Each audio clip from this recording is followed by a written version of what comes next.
How's it going, everyone, and welcome to the Raiders Daily. My name is Steven Michaels. Let's get right into it. Tonight, it is over. It's finally done.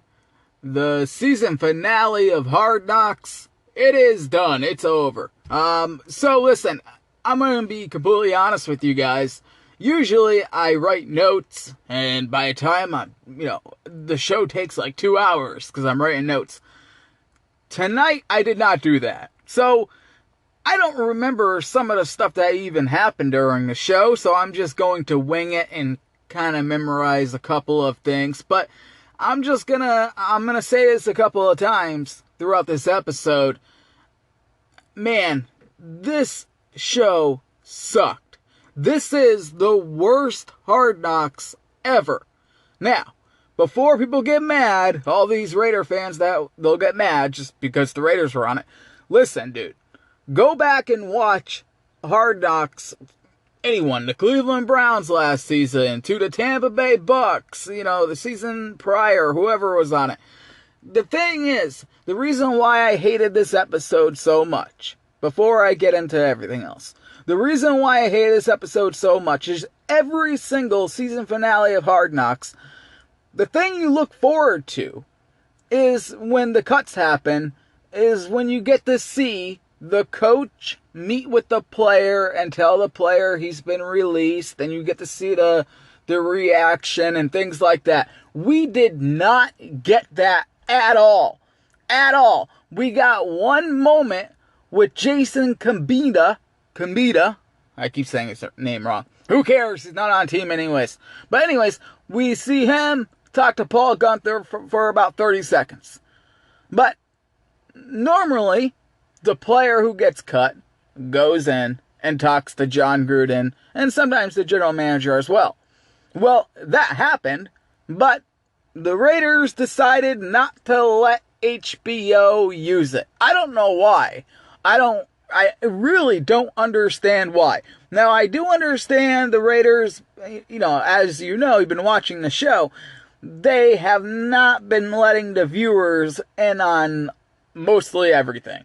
You see things happen during meetings, it's all edited. You see Gruden say a couple things, he'll curse a couple times. You see him on the sidelines. That's the best part of the show, in my opinion, is Gruden on the sidelines. You see, a couple of that kind of stuff, but you don't really see anything. And that's how the Raiders wanted it. If you notice, if you actually watch this show, look at this show. Nobody, no one, none of the stars are on this show. I mean, Josh Jacobs. He has the best story there is on this team. The guy was homeless. Not on the show. Derek Carr. He was on the show for, one episode for about 15 minutes. He's the starting quarterback. They show a lot of Antonio Brown because it's Antonio Brown, and he loves it. But, all these players that did make the team, that they could have fouled. For example, I'm just going to give one example.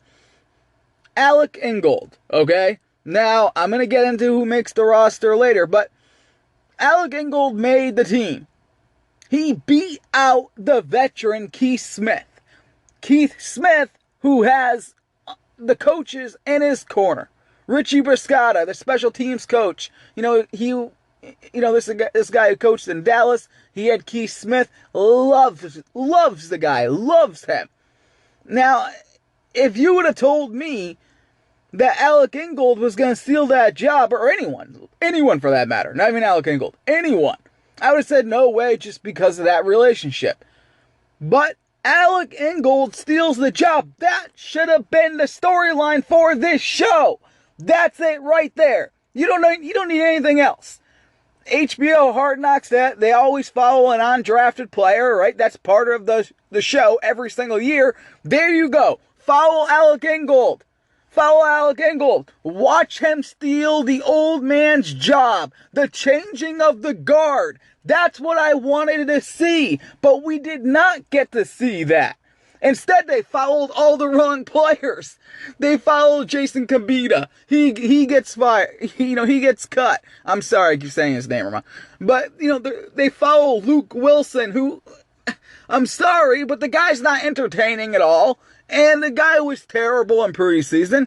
He had no hype at all in training camp. And he gets cut. And then, of course, the Keelan Doss thing. I think HBO really thought he was going to make the team.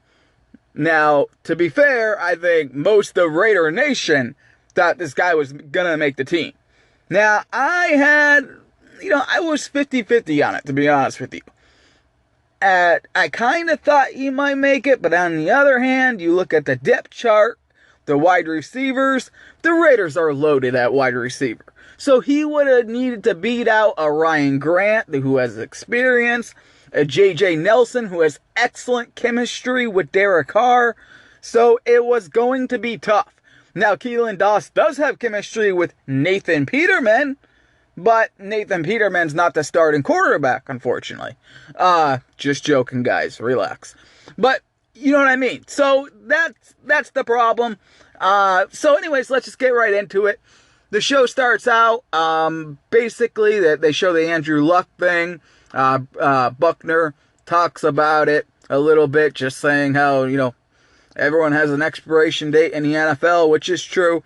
And then, of course, they show a couple, practice thing. They show Antonio Brown. They did show Antonio Brown's feet. Now, someone reported about 2 weeks ago, about a week and a half ago, that Antonio Brown's feet are pretty much cured. They're pretty much good. That person was me, by the way. I'm not a reporter. I just know things, and I know people. So, anyways, I, myself, the best in the world, went on Twitter and I told the world that Antonio Brown is now healthy. Also, they show him, with the helmet. I like that. I will say that. He was trying on different helmets. I never thought this was a big issue. You could kind of see in Hard Knocks, this was never that big of an issue that he was going to find a helmet, and he did. He was showing off his helmet on the show. I did like that. I will give credit where credit's due. I like that part. So they go to the last preseason game, obviously. They show Nathan Peterman. They show him get his injury on his elbow, which is not a big deal at all. In fact, from what I heard, if Nathan Peterman had to play in week 1, for example, he would be able to play. But you know the story. He's on IR. He's fine, basically. John Gruden just didn't want anyone to get him. That's pretty much what happened. So anyways, they show that game, and the big story of this episode is Keelan Doss. That was the big... That's pretty much the episode. Now they show him, again, with Mike Glennon in there, not the same kind of chemistry. Nathan Peterman goes in there, and he has all types of chemistry. But then he drops these 2 crucial passes, and I watched that game in preseason, and I even thought to myself, because they showed Gruden on the sideline right after that, he did not look happy. He was not happy with those 2 drops. And when you are an undrafted player coming in, you can't drop passes like that. I mean, it's a cutthroat business, especially if you're trying to take Ryan Grant's job, J.J. Nelson's job. You got to beat out Hunter Renfrow, who's already, he has a job. Tyrell Williams, he has a job. Antonio Brown's the best wide receiver in the NFL. He has a job. Really hard to get in there. It really is. So any drop is going to hurt you. He had those 2 drops. And, but after that, he did redeem himself. But I gotta say this. For all the Raider fans that are very upset by the Raiders moving on from Keelan Doss, remember this. Keelan Doss did not go somewhere to be a starter. He went to Jacksonville to be on the practice squad. Okay? He could have stayed with the Raiders. The Raiders wanted him to stay. They didn't kick him out. They didn't say, we never want to see you again. They wanted to put him on the practice squad, and he said no. Keelan Doss said, I don't want to play here. I want to go play in Jacksonville and go on their practice squad instead of your practice squad. Because in his mind, I guess he thinks that he's going to be able eventually to play in Jacksonville. There's no guarantee of that. And listen, I mean, if 1 year on a practice squad is not that big of a deal. Yes, the Raiders have J.J. Nelson and Ryan Grant, but will they have them next season? The guy had potential probably to be a starter next year if he stayed with the Raiders, but he did not. He did not want to. That is the real story. I wish that got covered. I wish they would have asked him directly, why don't you want to play on the Raiders practice squad? That's something I would like to hear. Also, so that's pretty much the show. There was one great moment. Gruden on the sideline talking to Nathan Peterman, talking about a Seattle Seahawks cornerback, telling him, hey, throw left. There's a guy on the left-hand side, the left cornerback. He looks like Tom Cable. He looks like me. Throw it off that guy. And Peterman did do that. I don't know who that guy was, by the way, but it was a pretty funny moment. Jon Gruden, just to wrap up all this Hard Knocks, I don't really have much else to say about this show. I mean, I don't. This has been the worst Hard Knocks ever. Because, like I said before, every Hard Knocks has, they show the player going in and meeting the coach, and you get that drama of, the player's reaction. You did not get this. Instead, you got Brinston Buckner, the defensive line coach, and Frank Smith, the tight end coach. They're just talking. They show a player. You don't even know if the guy's cut. They show him in the lobby, and then they go back to those guys talking. And then they show another player with a bag, and you're like, okay, yeah, so he's cut, I guess. They don't say anything. They don't even mention that these guys are cut. Like they show James Cowser. They don't mention, this is James. Ray Donovan doesn't narrate over it. Here's James Cowser. He was on the team last season. To me, that's a kind of big storyline, right? James Cowser was a guy who played on the team last season. And now he's getting cut. To me, that's a big story. Luke Wilson not making it is not a big story. I'm sorry. I was disappointed last week when they started to even follow Luke Wilson. Because Luke Wilson never had a chance to make this team. He just didn't. But maybe that's how the Raiders wanted it. Antonio Brown, of course, he's all in. He loves it, so he's going to take it.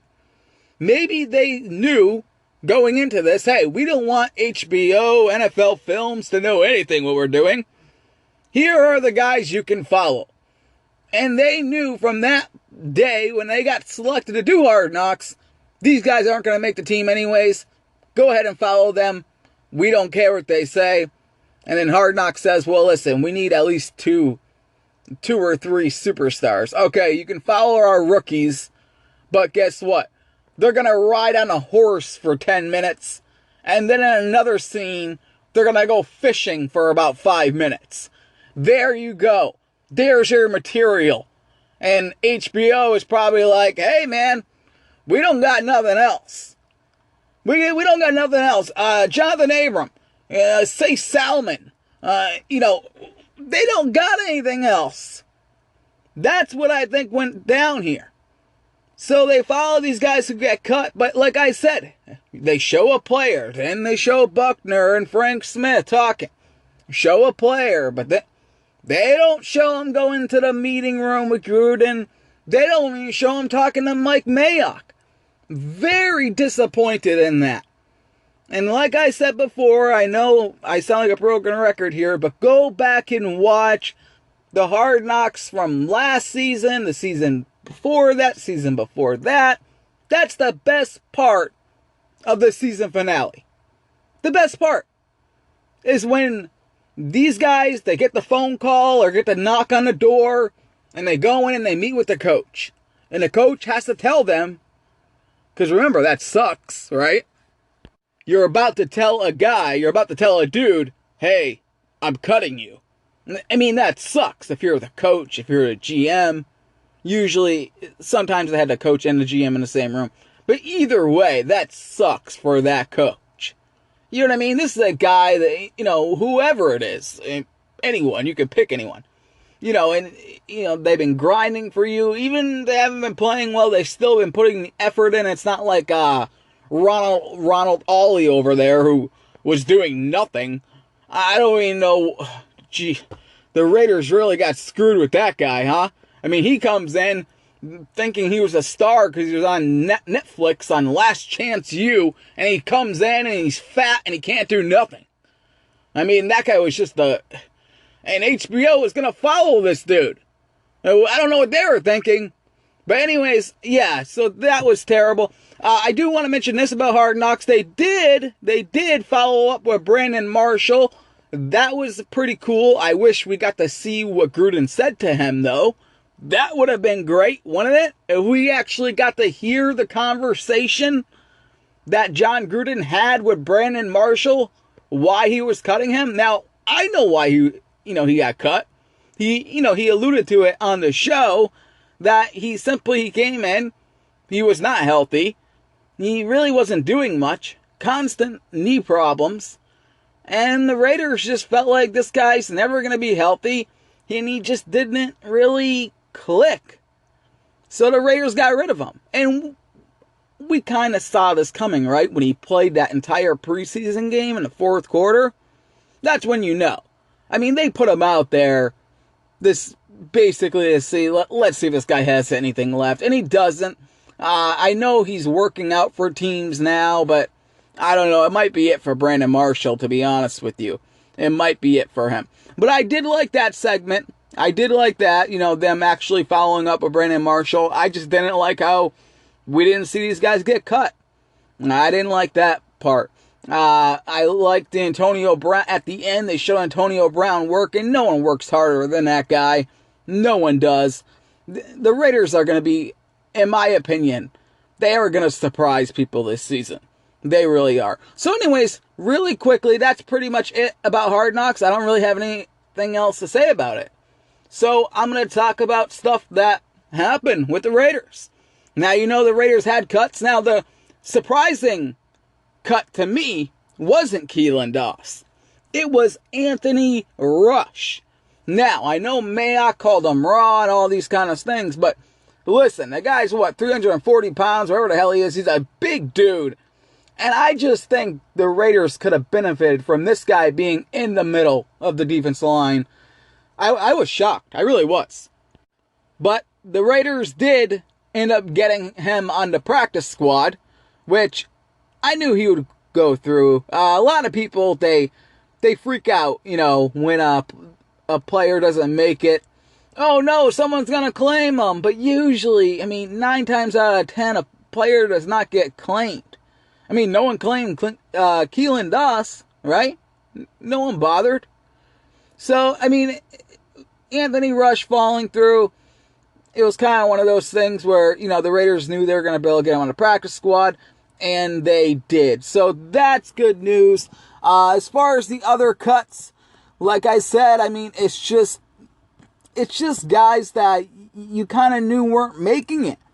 I'm very happy that, I already mentioned this, I'm very happy the Raiders did release Keith Smith. That's fantastic. Ethan Westbrooks, I knew he wasn't going to make it. I just knew that. Marcel Aitman, it's a numbers game, but he went to the practice squad, remember. So that's good news at least. The practice squad, they pretty much got all the guys they needed on that practice squad.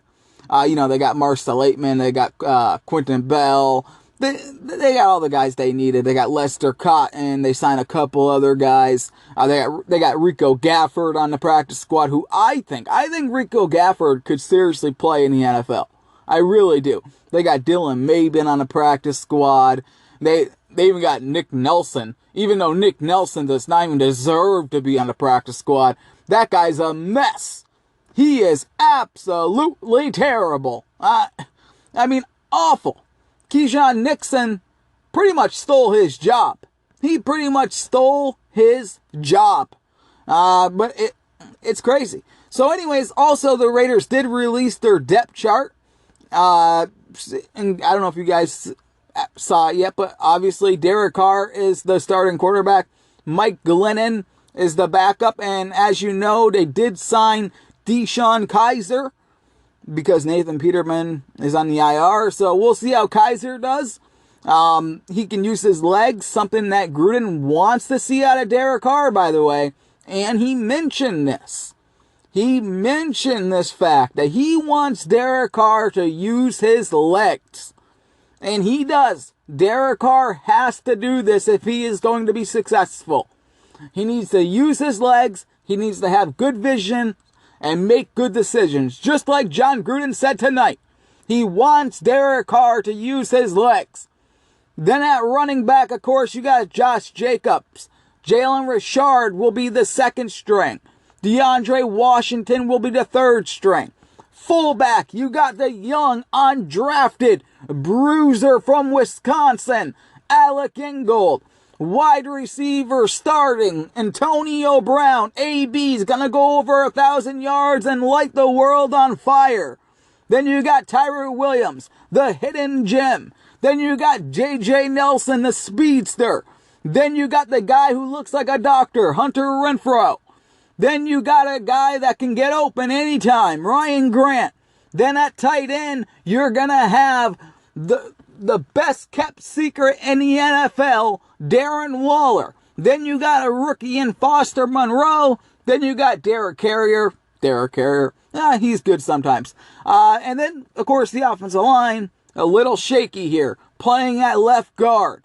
Remember, Richie Incognito, suspended 2 games.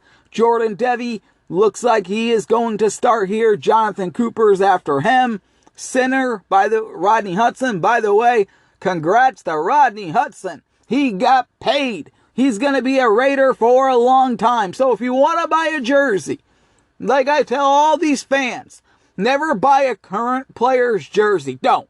Like, I wouldn't even tell you to buy a Derek Carr jersey right now. Because if the Raiders win 5 games this season, I'm telling you, they're taking a quarterback next year in the draft. That's just reality, guys.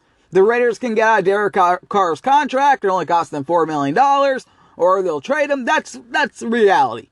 I don't think it's going to happen, but that's reality. Rodney Hudson, he's going to be if you're a Raider for like 10 years, you can buy the jersey. Buy a Rodney Hudson jersey.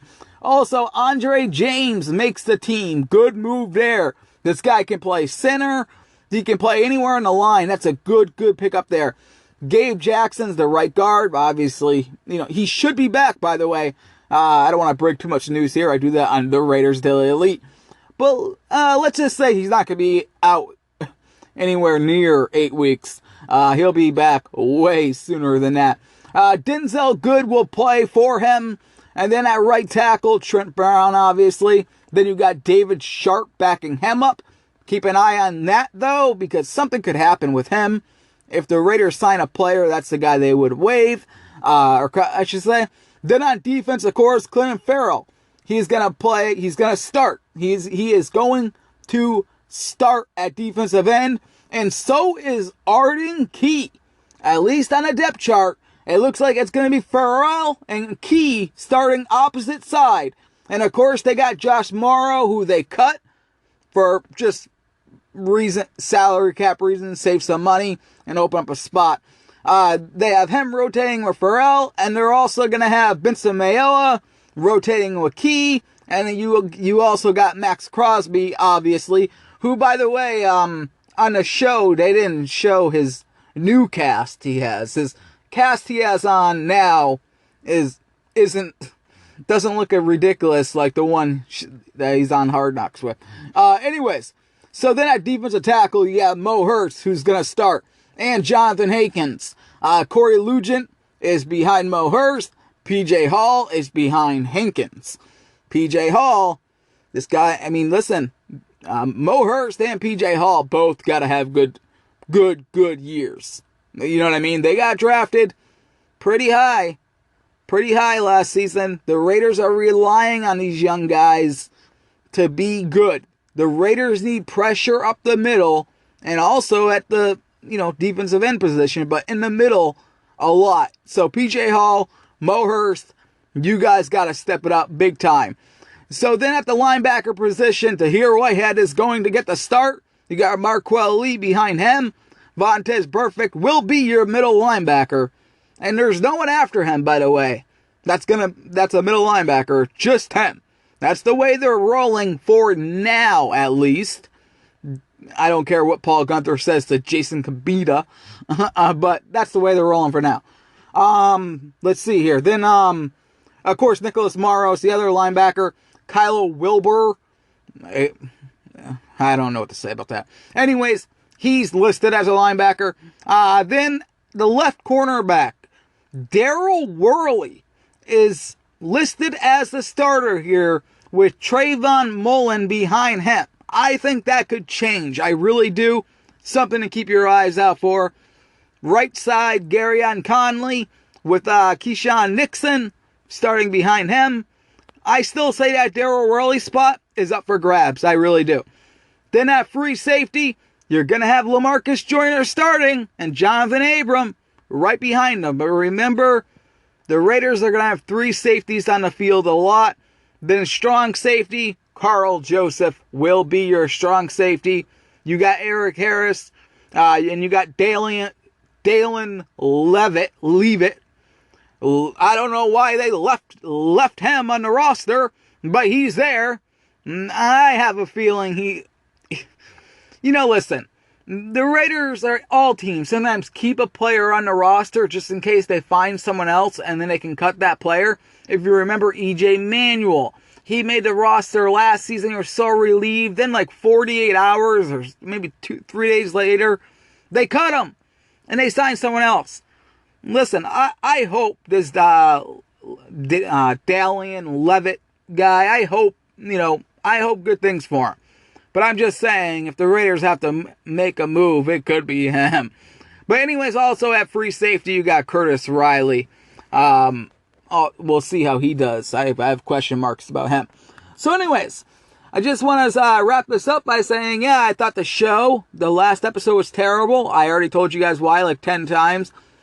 Just because they didn't show any of the cuts. They showed the guys talking in the parking lot. I want to see Gruden talking to these players. That's what I want to see. I want to see that interaction. I tune in to Hard Knocks for John Gruden. I think it would have been great for John Gruden too, because it would show a different side of him. All you do is see him, call people fat fucks, sorry for cursing, but on the sidelines and stuff like that, you would get to see a different side of this guy that a lot of people don't know. He's actually a pretty nice guy. And you would see that when he's cutting players. But maybe he doesn't want people to see that. I don't know. Either way, I give the episode, if I had it on a 5-star rating scale, I would give it a 1 star. This whole Hard Knocks has been terrible. But I guess that's the way the Raiders wanted it. And guess what? I never wanted them on Hard Knocks to begin with.